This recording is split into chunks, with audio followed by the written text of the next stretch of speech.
तो भाई चालू करते हैं। आज जोश इतना है और इससे और ज्यादा होगा। तो अगर आपका कोई दोस्त पी ब्लॉक रिवाइज करना चाहता है उसको बुला के ले आओ, क्योंकि आई लव केमिस्ट्री। मैं तो केमिस्ट्री का दीवाना हूं, मेरे को तो केमिस्ट्री चलती हुई दिखती है। मेरे को फील आती है कि यार कैसे चीजें हो रही है। यहां पे इस रूम में लाइट जल रही है, एसी चल रहा है, ये बोर्ड चल रहा है, उसके पीछे का रीजन है केमिस्ट्री। हम रिएक्शन की एनर्जीज को समझते हैं, इसलिए उसको हार्नेस करना भी जानते हैं, उससे इलेक्ट्रिसिटी प्रोड्यूस करना भी जानते हैं। ठीक है, तो ये सब किसका कमाल है? ये केमिस्ट्री का कमाल है। तो आई लव केमिस्ट्री। तो भैया समझो, देखो, याद करो, SDY ये केमिस्ट्री पढ़ने का बेस्ट तरीका है। पहले हम समझेंगे, सीखेंगे, रीजन को जानेंगे, लॉजिक बनाएंगे, फिर देखेंगे टुकर टुकर टुकर टुकर टुकर टुकर। देखने का मतलब माइंड मैप चिपका लिया, देखत जा रहे हैं, नोट्स को पलट पलट के देखत जा रहे हैं, याद नहीं कर रहे हैं, देख रहे हैं क्या क्या लिखा है, ओहो ये भी है, वो भी है, ये भी है, वो भी है, फिर करेंगे याद, जो होता है मुश्किल काम। और आज की शुरुआत होगी एक ट्रिक से। भैया हम क्या कर रहे हैं?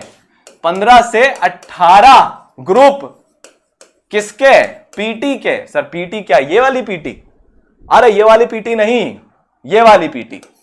PT periodic table, periodic table की पीटी वाली पीटी है ये।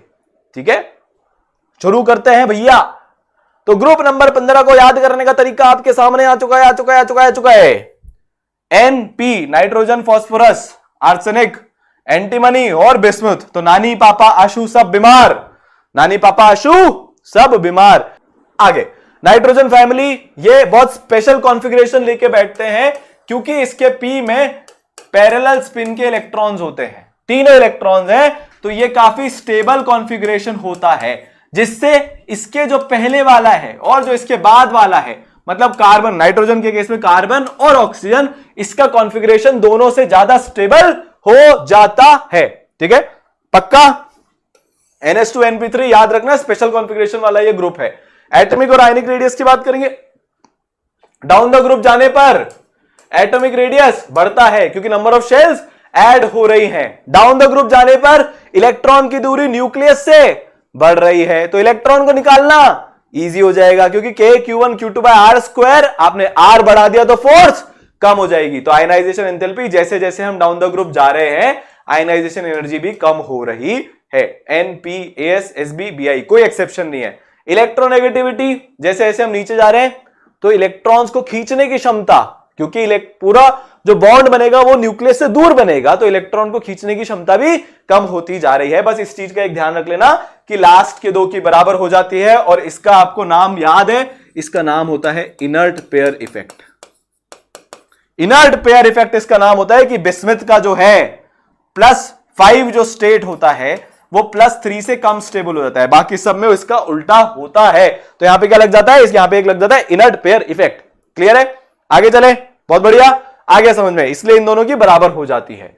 फिजिकल प्रॉपर्टीज की अगर हम बात करें तो सारे के सारे पॉलीएटॉमिक होते हैं, मतलब कोई भी एटॉमिक स्टेट में नेचर में एग्जिस्ट नहीं करेगा, या तो आपस में जुड़ के एग्जिस्ट करेगा, या कोई सॉलिड की तरह से एक बढ़िया स्ट्रक्चर बना के एग्जिस्ट करेगा, बट सिंगल एटम की तरह से, मतलब नाइट्रोजन N की तरह से एग्जिस्ट नहीं करके N2 की तरह से एग्जिस्ट करता है। Similarly for all the other elements. Metallic character, जैसे जैसे हम नीचे जाते जाते हैं तो मेटेलिक कैरेक्टर बढ़ता जाता है। ठीक है, ये इंपॉर्टेंट पॉइंट है, इसको स्टार मार्क हम कर लेंगे। कॉमन ऑक्सीडेशन स्टेट्स क्या होती है? -3 +3 +5। जैसे जैसे इनके कंपाउंड आते जाएंगे आपको कॉमन ऑक्सीडेशन स्टेट बता दूंगा। सबसे ज्यादा सवाल इस ग्रुप में यहीं से बनते हैं, आपसे बार बार स्ट्रक्चर और ऑक्सीडेशन स्टेट पूछा जाएगा। ठीक है, लेबोरेटरी में डाइनाइट्रोजन का प्रिपरेशन, अब सारे इंपॉर्टेंट कंपाउंड्स हम देखने वाले हैं इस ग्रुप के। डाइनाइट्रोजन का प्रिपरेशन कैसे करते हैं? अमोनियम क्लोराइड लेते हैं, नाइट्रस एसिड वाला सॉल्ट लेते हैं, उससे हमारे पास बनता है नाइट्रोजन गैस, लिक्विड पानी और NaCl इसके अंदर मिला हुआ एक्वस। तो ये लेबोरेटरी का प्रिपरेशन मेथड है। उससे ज्यादा इंपॉर्टेंट क्या है? ये हीटिंग इफेक्ट इंपॉर्टेंट है। आपसे क्या पूछा जाता है? पेपर वाला बनाने वाले जो सर होते हैं, प्रणाम उनको, वो आपसे क्या पूछेंगे कि अगर मैं अमोनियम ड्राई क्रोमेट को हीट करूंगा तो क्या क्या प्रोडक्ट मिलेंगे, या फिर कौन सी गैस रिलीज होगी? तो आंसर आ जाएगा N2। ऑप्शन में दे रखा होगा NH3, O2, H और भी H2 दे रखा होगा, जो भी दे रखा होगा आंसर आएगा N2, क्योंकि ये N2 का प्रिपरेशन का मेथड है। मेटल के साथ रिएक्शन बहुत नॉर्मल है। मेटल कौन से कंपाउंड बनाते हैं generally? Ionic compound.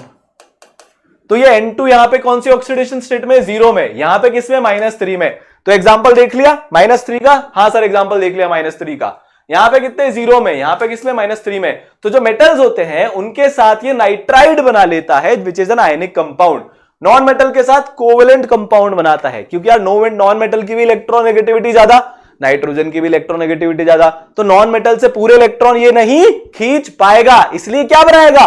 Covalent bond, sharing करेगा। आयनिक बॉन्ड बनने के लिए इलेक्ट्रोनेगेटिविटी डिफरेंस ज्यादा होना चाहिए जो मेटल और नॉन मेटल के बीच में होता है। तो दो नॉन मेटल मिलके क्या बनाएंगे? कोवेलेंट कंपाउंड बनाएंगे।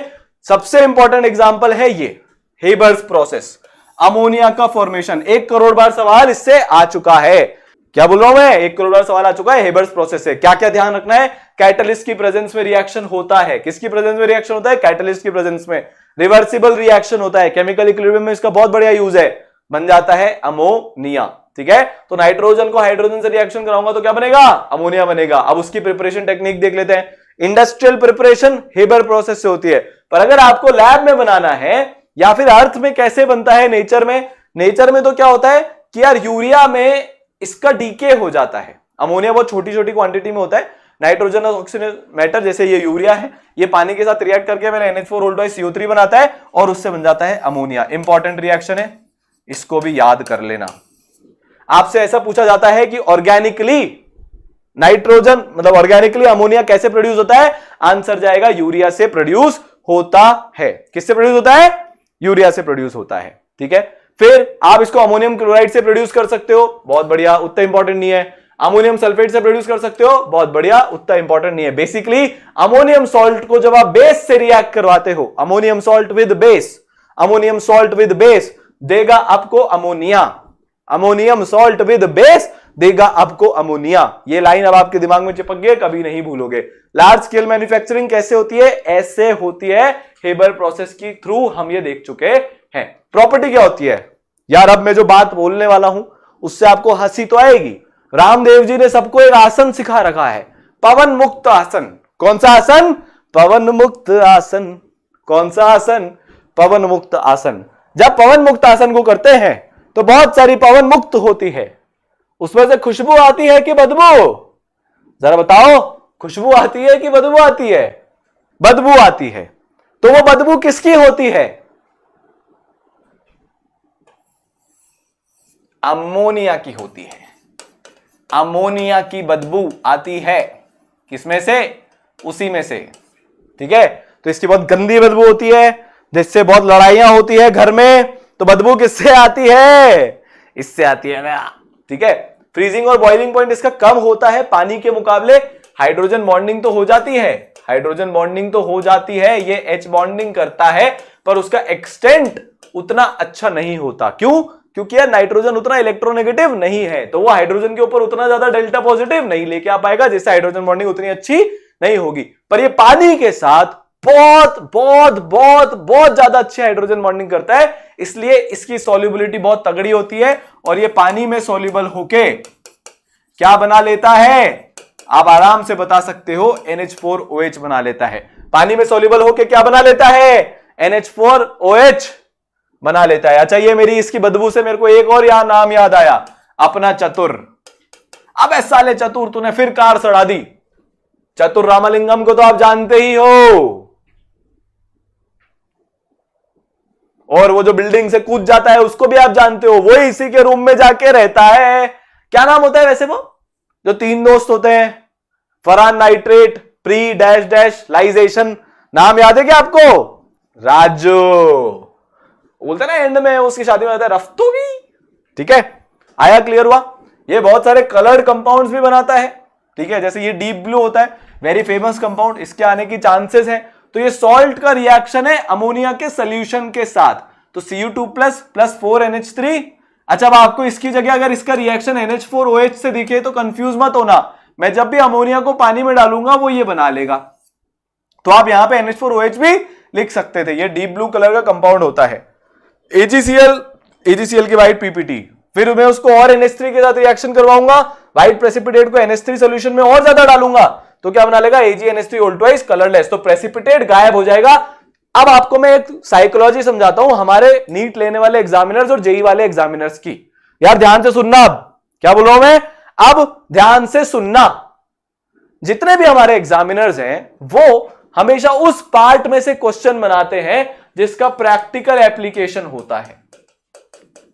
प्रैक्टिकल एप्लीकेशन बेस्ड क्वेश्चन ज्यादा आते हैं, प्रैक्टिकल एप्लीकेशन बेस्ड क्वेश्चन ज्यादा आते हैं। तो जो भी प्रोसेस में इंडस्ट्रियल प्रोसेस लिखा हो या इसके प्रैक्टिकल एप्लीकेशन लिखा हो उनको याद करना नेसेसरी है। ये पूरे इस नाइट्रोजन का सबसे इंपॉर्टेंट पार्ट है which is oxides of nitrogen. P block में से कौन से क्वेश्चन पूछे जाते हैं, हाइब्रिडाइजेशन के या स्ट्रक्चर के। कौन से क्वेश्चन पूछे जाते हैं, हाइब्रिडाइजेशन के या स्ट्रक्चर के। तो जो डाई नाइट्रोजन ऑक्साइड है उसको हम अमोनियम नाइट्रेट को जब हीट करते हैं तो हमको डाई नाइट्रोजन मिलता है। ये न्यूट्रल गैस होती है। अपने को क्या याद करना है नाइट्रोजन के ऑक्साइड में, ये याद करना है कि कौन न्यूट्रल है, कौन एसिडिक है और किसका स्ट्रक्चर क्या है। तो क्या तीन चीजें याद करनी है, NaS याद करना है, NaS याद करना है कि न्यूट्रल है कि एसिडिक है कि और इसका स्ट्रक्चर क्या है, न्यूट्रल है, एसिडिक है, स्ट्रक्चर क्या है। तो जो N2O होता है वो क्या होता है, न्यूट्रल। इंपॉर्टेंट चीजें मार्क कराता हुआ चल रहा हूं, बाकी आप जानो, ठीक है। जो NO होता है वो क्या होता है, न्यूट्रल, ठीक है। जो NO होता है वो क्या होता है, न्यूट्रल होता है। तो जो कम ऑक्सीडेशन स्टेट वाले ऑक्साइड्स हैं वो क्या होते हैं, न्यूट्रल होते हैं। तो चाहे N2O हो गया चाहे NO हो गया, दोनों के दोनों क्या है, न्यूट्रल है। अब जैसे ही मैं ऑक्सीडेशन स्टेट बढ़ाऊंगा तो आप देखोगे कि यहां पे एसिडिक स्ट्रेंथ आ जाएगी। क्या आ जाएगी, एसिडिक स्ट्रेंथ आ जाएगी। और यहां पे ये और चीज इंपॉर्टेंट है N2O3 में कि रूम टेम्परेचर पे ये ब्लू सॉलिड होता है। रूम टेम्परेचर पे ये क्या होता है, ब्लू सॉलिड होता है, ठीक है। नाइट्रोजन डाइऑक्साइड ब्राउन गैस होती है और ये एसिडिक भी होती है। देखो एक चीज और आपको बता देता हूं, जहां पे भी कलर इन्वॉल्व है मतलब आइडेंटिफिकेशन हो सकता है, मतलब एग्जामिनर पूछेगा। जहां पे भी आइडेंटिफिकेशन हो सकता है, प्रैक्टिकल एप्लीकेशन आ गई तो एग्जामिनर पूछेगा। एग्जामिनर क्या करेगा, पूछेगा। तो N2O3 ब्लू सॉलिड और एसिडिक, NO2 ब्राउन गैस और एसिडिक, N2O4 इसको छोड़ो, ये कलरलेस है, ये नहीं आएगा, पर ये एसिडिक होता है। और फाइनली N2O5 ये भी एसिडिक होता है। अब ध्यान देने वाली बात क्या है, ऑक्सीडेशन स्टेट +5 भी हो गया, -4 भी हो गया। बहुत कम ऐसी जगह पे, -4 नहीं +4, ठीक है। तो बहुत कम ऐसे केसेस होते हैं जब नाइट्रोजन +4 का ऑक्सीडेशन स्टेट दिखाता है, पर यहां पे दिखाता है। बहुत रेयर केसेस होते हैं, इसलिए भी ये स्पेशल है क्योंकि इसमें नाइट्रोजन +4 की ऑक्सीडेशन स्टेट में बैठा है। ऑक्सीजन ही ऐसा कमाल करा सकता है। ये सबके स्ट्रक्चर हैं। तो this is a linear compound. जो सेंट्रल नाइट्रोजन है उसका हाइब्रिडाइजेशन है sp। दो ही चीज पूछेगा, या तो हाइब्रिडाइजेशन पूछ लेगा या स्ट्रक्चर पूछ लेगा, या तो हाइब्रिडाइजेशन पूछ लेगा या स्ट्रक्चर पूछ लेगा, या तो हाइब्रिडाइजेशन पूछ लेगा या स्ट्रक्चर पूछ लेगा। स्ट्रक्चर बनाना बहुत इजी है, इसके अलावा कुछ नहीं बन सकता। sp हाइब्रिड है, लीनियर है। NO का स्ट्रक्चर ये भी लीनियर ही है। वैसे दो जब एटम्स होते हैं तो लीनियर वीनियर का कोई रोल नहीं रहता है, ठीक है। क्लियर है, बढ़िया। आगे चले, चलो आगे चलते हैं।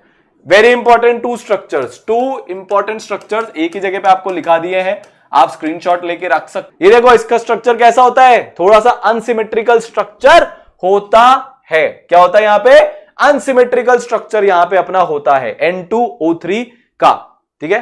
क्लियर है। NO2 का भी अनसिमेट्रिकल स्ट्रक्चर होता है। खास बात क्या है, ये ऑड इलेक्ट्रॉन मॉलिक्यूल है। ये क्या है, ऑड इलेक्ट्रॉन मॉलिक्यूल है। NO2 is an odd electron molecule. You should remember this. इसका स्ट्रक्चर कैसा है, बेंट है। आगे चले, चलो इसका हाइब्रिडाइजेशन कैलकुलेट करना है। Number of lone pairs plus number of sigma bonds, 1 sigma bond, 2 sigma bond, 3 sigma bond, sp2। Number of lone pairs plus sigma bond, 1 sigma bond, 2 sigma bond, 1 lone pair, sp2। Clear है, चलो आगे चलते हैं। N2O4 का structure बड़ा ही symmetrical structure है, प्यारा structure है। नेचर को ऐसे स्ट्रक्चर पसंद होते हैं जहां पे सिमेट्री होती है। ये भी आ जाएगा sp2, ये भी आ जाएगा sp2, ठीक है। ये भी आ जाएगा sp2, ये भी आ जाएगा sp2। क्लियर है, पक्का। इस तरह से इसमें रेजोनेंस होता रहता है, इंटरचेंज होते रहते हैं। तो जो बीच की बॉन्ड लेंथ है, अच्छा चलो एक सवाल आपसे पूछता हूं, नाइट्रोजन की बॉन्ड लेंथ इतनी ज्यादा क्यों है, बताओ जरा। नाइट्रोजन की ये जो बीच की बॉन्ड लेंथ है ये ज्यादा क्यों है। बॉन्ड लेंथ ज्यादा होने का एक ही कारण हो सकता है सर, और वो होता है रिपुल्शन। क्या होता है? रिपुल्शन हो रहा है यहां पे। खास बात इसमें वेरी इंपॉर्टेंट स्ट्रक्चर का है, क्योंकि पहली बार NON लिंकेज आया तो आपको क्या बोल दिया जाएगा? विच of the following nitrogen oxides has a NON linkage. तो आप क्या बोलोगे? N2O5। आपसे क्वेश्चन क्या पूछा जाएगा कि इनमें से दिए गए नीचे ऑप्शंस में से ये बता दे किसमें NON लिंकेज है। तो आप क्या बोलोगे? प्रतीक सर ने बताया था एक ही ऐसा होता है जो कि होता है N2O5। N2O5, ठीक है, क्लियर है? तो N2O5 में क्या होता है? अपना NON लिंकेज होता है, ठीक है। तो N2O5 कीजिए। अब नाइट्रस एसिड पे आ जाते हैं, HNO2, HNO2। आप मेटानाइट्राइट से इसका रिएक्शन करवा लो, HNO2 बन जाएगा। पेन का कलर चेंज कर लेते हैं यार, सफेद पे सफेद कैसे दिखेगा सर? आपको भी क्या यार, चमकता ही नहीं है। N2O3, अभी ऑक्साइड पड़ी थी, इसको पानी के साथ डाल दो, क्या बन जाएगा? HNO2 बन जाएगा। N2O3 को पानी, N2O3 में पानी मिला दोगे तो क्या बन जाएगा? HNO2 बन जाएगा। इससे जनरली क्वेश्चन नहीं बनते। ये इजी ऑक्सीडेशन हो जाता है क्योंकि इसका, तो ये बहुत स्ट्रॉन्ग ऑक्सीडेंट की तरह से बिहेव करता है, यहां से क्वेश्चन बनते हैं। क्या इसकी इंपॉर्टेंट प्रॉपर्टी क्या है? ये एक गुड ऑक्सीडाइजिंग एजेंट होता है, गुड ऑक्सीडाइजिंग एजेंट। तो HNO2 को से हमने क्या सीखा? एक ही चीज इसकी आपको याद करने की जरूरत है कि ये गुड ऑक्सीडाइजिंग एजेंट होता है, अच्छा ऑक्सीडाइजिंग एजेंट होता है। इसने HNO2 को किसमें कन्वर्ट कर दिया? इसने HNO2 को ब्रेक होके एक ऑक्सीजन यहां पे दे दिया। पर यहां पे नाइट्रोजन की ऑक्सीडेशन स्टेट कितनी है? इसका स्ट्रक्चर कैसा होता है? इसके स्ट्रक्चर में यहां पे इसकी ऑक्सीडेशन स्टेट है +3 की, ठीक है। तो अब ये क्या कर सकता है? ये +5 में भी जा सकता है। ये क्या कर सकता है? ये +5 में भी जा सकता है। तो ये दोनों तरह से काम करता है। ये गुड ऑक्सीडाइजिंग एजेंट भी है और ये रिड्यूसिंग एजेंट भी है। तो ये बीच का है, ये गुड ऑक्सीडाइजिंग एजेंट भी है और ये रिड्यूसिंग एजेंट भी है, ठीक है। जो भी P ब्लॉक के एलिमेंट्स, अब अपन एक ट्रिक सीख लेते हैं, या D block elements, P block elements या D ब्लॉक एलिमेंट्स जो इंटरमीडिएट ऑक्सीडेशन स्टेट में होते हैं, इंटरमीडिएट ऑक्सीडेशन स्टेट में होते हैं। जैसे अभी हमने नाइट्रोजन का केस देखा, ये +3 में था तो ये +3 से +5 में जा सकता है। मतलब क्या करेगा? इलेक्ट्रॉन्स लूज कर देगा तो सामने वाले को रिड्यूस करवा देगा। या ये +3 से NO के केस में +2 में भी आ सकता है। तो मतलब ये सामने वाले से इलेक्ट्रॉन छीन लेगा तो उसका ऑक्सीडेशन करा देगा। बिल्कुल। तो यार जो भी मिडिल ऑक्सीडेशन स्टेट में होंगे, इंटरमीडिएट ऑक्सीडेशन स्टेट में होंगे, वो क्या करेंगे? वो या तो ऑक्सीडाइज कर देंगे या रिड्यूस कर देंगे, मौके का फायदा उठाते हुए। तो ऊपर भी जा सकते हैं और नीचे भी जा सकते हैं। तो ऊपर ये ऑक्सीडाइजिंग एजेंट की तरह बिहेव कर रहा है, नीचे रिड्यूसिंग एजेंट की तरह बिहेव कर रहा है। नाइट्रिक एसिड HNO3, अब ये बाप होता है। इसकी एक प्रॉपर्टी हमको याद रखनी है कि ये बाप होता है किसका? ऑक्सीडेशन का। दिस इज बाप of oxidation, father of oxidation. It is one of the most strongest oxidising agent. ये क्या है? ये one of the strongest oxidising agent होता है। ये क्या होता है? स्ट्रॉन्गेस्ट ऑक्सीडाइजिंग एजेंट होता है। इसका लेबोरेटरी मेथड बहुत इंपॉर्टेंट है, डायरेक्टली क्वेश्चन बनते हैं। ये नाइट्रोजन का सबसे ज्यादा इंपॉर्टेंट कंपाउंड है, ठीक है। आप KNO3 या NaNO3 को हीट कर लो, मतलब इसके सॉल्ट को हीट कर लो H2SO4 के साथ, क्या बन जाएगा? HNO3 बन जाएगा। क्या बन जाएगा? HNO3 बन जाएगा, ठीक है। लार्ज स्केल अगर आपको प्रिपरेशन करनी है, इसको याद कर लेना नाम को। कैसे क्वेश्चन आते हैं भैया? Which of the following compound is prepared industrially via Ostwald process?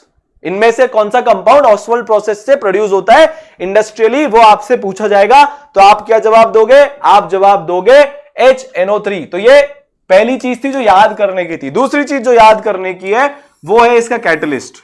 In which of the following reactions PTRH gauge catalyst is used? या फिर किसके प्रोडक्शन के लिए PTRH गेज कैटलिस्ट का यूज होता है? तो आप क्या जवाब दोगे? आप जवाब दोगे मतलब ये HNO3 के उसमें। तो आप क्या करते हो? NH3 से पहले NO बनाते हो, फिर NO का आप ऑक्सीडेशन करा दोगे फर्दर, तो क्या बन जाएगा? HNO3 बन जाएगा। आप NO को पानी के साथ जब मिला दोगे तो HNO3 बन जाएगा। तो किसके रिएक्शन में पीटीआरएच गेज कैटलिस्ट यूज होता है? HNO3 के में। ऑसवाल्ड प्रोसेस से क्या बनता है? HNO3। फिजिकल प्रॉपर्टीज, ये येलो या ब्राउन कलर। अच्छा, ये सवाल आया हुआ है 2020 में, जेई मेन 2020 में और जेई एडवांस 2013 में। ये सवाल आया हुआ है कि अगर आप नाइट्रिक एसिड को पड़ा हुआ छोड़ दोगे, अगर आप नाइट्रिक एसिड को लॉन्ग स्टैंडिंग मतलब पड़ा हुआ छोड़ दोगे, लॉन्ग स्टैंडिंग लंबा खड़ा कर दोगे, अगर उसको एकदम से लंबा खड़ा कर दोगे तो क्या हो जाएगा? तो आंसर आता है कि वो येलो या ब्राउन हो जाएगा, क्योंकि वो डिसोसिएट हो जाता है NO2 में। अच्छा, कौन कौन केमिस्ट्री की लैब में गया है आज तक? तो आपने वहां पर शीशियां देखी होगी, बहुत सारी लाइन से लगी होती है, सारे एसिड एक साथ लगे होते हैं, एक दूसरे के आजू बाजू में बातें कर रहे होते हैं एक दूसरे से, देखा होगा आपने। H2SO4 होता है, HCl होता है, HNO3 होता है। HNO3 की बोतल हमें बहुत ही ब्राउन दिखती है, एक गंदी सी फीलिंग आती है HNO3 की बोतल को देख के। क्यों? क्योंकि वो डिकम्पोज हो गया होता है NO2 में, H2O में और O2 में। डिकम्पोज होकर भी इसने ऑक्सीजन दिया। ठीक है, तो जो चीज हमको याद करनी है, ऑक्सीडाइजिंग नेचर। ऑक्सीडाइजिंग नेचर में हमको क्या याद करना है कि ये सबको क्या करता है? मारता है क्या? नहीं, मारता नहीं है यार, बाप है तो क्या मारेगा? हाईएस्ट ऑक्सीडाइजिंग स्टेट में पहुंचा देता है, हाईएस्ट ऑक्सीडाइजिंग स्टेट में पहुंचा देता है, हाईएस्ट ऑक्सीडाइजिंग स्टेट में पहुंचाता है। सल्फर को H2SO4 बना दिया, +6 बना दिया। कार्बन को H2CO3 बना दिया, +4 बना दिया। Sb को H3SbO4 बना दिया, जो भी इसकी हाईएस्ट ऑक्सीडेशन स्टेट होती है +5 की, वहां पे पहुंचा दिया। तो ये किसी का लिहाज नहीं करता, किसी की सुनता नहीं है, रुकता नहीं है। ये जब तक ऑक्सीडाइज करता जाएगा, करता जाएगा, करता जाएगा, करता जाएगा, जब तक आप आपकी हाईएस्ट ऑक्सीडेशन स्टेट पे नहीं पहुंच गए। इंपॉर्टेंट रिएक्शन है ये वाला, क्योंकि ये रिडॉक्स का रिएक्शन है। ये किसका रिएक्शन है? ये रिडॉक्स में NCERT में लिखा हुआ रिएक्शन है। तो ये KI वाला क्योंकि कलरफुल होता है, इसमें हम इसको आराम से जज कर सकते हैं, इसलिए ये इंपॉर्टेंट रिएक्शन है, ये आपको लर्न करनी है। इससे डायरेक्ट सवाल आएगा, यहां नहीं आएगा तो रिडॉक्स में आएगा, रिडॉक्स में नहीं आएगा तो टाइट्रेशन में आएगा, पर आएगा जरूर। एग्जाम होने के बाद जब ये रिएक्शन आए तो आके इसी वीडियो के कमेंट में लिख देना कि सर क्वेश्चन आ गया। ठीक है, ये FeSO4 +2 में था, बड़ा अच्छे से डोल रहा था, यहां पे पहुंचा दिया उसने उसको +3 में। ठीक है, आगे चलते हैं। इसके मेजर यूज क्या है कि यार ये अमोनियम नाइट्रेट बनाने के काम आता है, पर इसलिए मैंने ये क्वेश्चन नहीं लिया। ये पटाखे बनाने के काम आता है। किसके बनाने के काम आता है? पटाखे। तो जो आप रॉकेट चलाते हो, अनार चलाते हो, और क्या चलाते हो? गंगा जमुना चलाते हो, और लड़े चलाते हो, और फुलझड़ियां चलाते हो। दिवाली पे चलाते हो ना यार, शादियों में चलाते हो ना। ऐसे किसी के पीछे रॉकेट बांध के मत भाग जाना कभी। बहुत सारे लोग होते हैं हाथ में बॉटल पकड़ के निशाना लगाते हैं, सामने वाले से दुश्मनी, उसके घर पे रॉकेट मारूंगा, आग लग जाएगी, ऐसा मत करना। तो ये जो है ये एक्सप्लोजिव बनाने के काम आता है। ये किसके काम आता है? एक्सप्लोजिव बनाने के काम आता है। नेसेंट मतलब एकदम नई, ताजा, उधर ताजा सब्जी। तो आप दुकानदार से, अब सब्जी वाले भैया से ये बोलना मेरे को नेसेंट सब्जी दो भैया। वो एक क्या भाई, हिंदी में बात करो। नेसेंट क्या होता है? ठीक है, तो नेसेंट का मतलब होता है एकदम ताजा तरीन। नेसेंट मतलब एकदम नई नई। चलिए आगे चलते हैं। ठीक है, तो नाइट्रिक एसिड का मेन यूज, वो काम आता है किसमें? एक्सप्लोजिव बनाने में। अब फास्फोरस के एलोट्रोपिक फॉर्म आ गए, 3 होते, सफेद, ये एक अकेला इस तरह से बना के घूमता है। रेड फास्फोरस ये लंबा है, ये इधर भी जा रहा है और इधर भी जा रहा है, सिर्फ 3 नहीं होते हैं, खुला हुआ है ना, ओपन बॉन्ड्स हैं। तो इसमें होता क्या है, ये वाला बॉन्ड ब्रेक हो जाता है, एक बॉन्ड इधर बन जाता है, एक बॉन्ड इधर बन जाता है, और एक बहुत लंबी चौड़ी चेन बन जाती है। ये होता है रेड फास्फोरस। जिसमें भी लंबी लंबी चेन्स होती हैं वो बहुत स्टेबल होता है, क्योंकि अगर आपको रेड फास्फोरस को ब्रेक करना है तो ये बॉन्ड तोड़ना पड़ेगा, ये बॉन्ड तोड़ना पड़ेगा। पर अगर आपको सिर्फ व्हाइट फास्फोरस को ब्रेक करना है तो ये ब्रेक कर दो, तो ये ज्यादा रिएक्टिव होता है, ये कम रिएक्टिव होता है। तो वो सारे मॉलिक्यूल्स जिनका चेन लाइक स्ट्रक्चर होता है, जो पॉलीमर फॉर्म में रहते हैं, वो काफी स्टेबल होते हैं एज कंपेयर टू ये अकेले अकेले जो मॉलिक्यूल्स घूमते हैं। इसलिए बोलता हूं, घर वालों के साथ रहो जिंदगी में, तभी मजा है, घर वालों को छोड़ के मत जाना। आजकल एक नया ट्रेंड चल गया है, घर वालों से हम सब ले लेते हैं, लेते जाते हैं, लेते जाते हैं, लेते टाइम नहीं पूछते हम। जैसे ही नौकरी लगी, एक अच्छे कॉलेज में गए, उड़न छू, पीछे से पिताजी माताजी का क्या हाल हो रहा है, सिर्फ दिखाने के लिए फोन कर लेते हैं, थोड़े अकाउंट में पैसे जमा करा देते हैं। पैसे नहीं चाहिए, प्यार चाहिए। अपने खून पसीने से आपको इस लायक बनाते हैं कि आप जमाने में सीना चौड़ा करके घूम सको। और आप क्या करते हो? मत करना। ये जो होता है ना ब्रेन ड्रेन जो होता है देश के साथ, जो होता है कि बाहर चले जाते हैं लोग बाग, मत करना। ठीक है, मैं आपसे रिक्वेस्ट कर रहा हूं, आप पेरेंट बनोगे ना और जब आपके बच्चे छोड़ के भागेंगे, और एक बात और बता देता हूं, ध्यान से सुन लो। चलो, पेरेंट्स बोलेंगे नहीं। उनको ऐसा लगता है कि उनके बोलने से उनके बच्चों के सपने अधूरे नहीं रह जाएं। वो मर जाएंगे पर बच्चों के सपनों का गला नहीं घोटेंगे। तो आप उसका फायदा मत उठाना। यार मैं बहुत तहे दिल से रिक्वेस्ट कर रहा हूं आप सबसे, हर जगह अपॉर्चुनिटी है यार। आप ये बोलोगे सर मैं छोटे गांव का हूं, तो उस गांव को उठाओ ना अपने साथ। सर मैं छोटे शहर का हूं, कुछ अच्छा करो ना यार उस छोटे शहर के लिए, नहीं तो वो छोटे ही रह जाएंगे। पूरी जनरेशन वहां से निकल के चली जाएगी, एंड में सिर्फ बुड्ढे बचेंगे उसमें। ठीक है, खैर चलो, कहां से कहां बात पहुंच गई, बट वापस आते हैं। तो ये रेड फास्फोरस है, ये अच्छा है, परिवार सहित रहता है। व्हाइट फास्फोरस है, बहुत ज्यादा रिएक्टिव है। आपके बच्चे भी आपको देख लेना छोड़ के भागेंगे अगर अपने पेरेंट्स को छोड़ के भाग गए तो। ठीक है, व्हाइट फास्फोरस को अगर हम हीट करते हैं, थोड़ी सी इसको गर्मी देते हैं, तो लोअर टेम्परेचर पे सनलाइट की प्रेजेंस में तो रेड फास्फोरस बन जाता है। तो ये याद रख लेना, ये ट्रिक है। घर वापस मत जाओ। अगर इतना ही है, थोड़ी सी आग लगने पर काहे घर जा रहे हो? मत जाओ ना घर वापस। ठीक है, तो व्हाइट फास्फोरस रेड फास्फोरस में कन्वर्ट हो जाता है क्योंकि वो ज्यादा स्टेबल फॉर्म है जैसे ही थोड़ी सी आग लगती है तो। ठीक है, क्लियर। ब्लैक फास्फोरस भी होता है, इसके दो फॉर्म होते हैं, अल्फा ब्लैक फास्फोरस और beta black phosphorus. Alpha black phosphorus form होता है जब रेड फास्फोरस को हीट करते हैं सील ट्यूब में 803 केल्विन पर। ठीक है, व्हाइट और रेड फास्फोरस के बीच का कंपैरिजन है, आप लोग, बहुत सिंपल है, सारी चीजें यहां पे लिखी हुई हैं। एक पॉइंट जो हमको ध्यान रखना है कि व्हाइट फास्फोरस पॉइजनस होता है, रेड फास्फोरस नॉन पॉइजनस होता है। अरे ये पॉइजनस होता है, वो नॉन पॉइजनस होता है, तो किसके साथ रहना पसंद करोगे? पॉइजनस बनोगे, नॉन पॉइजनस बनोगे?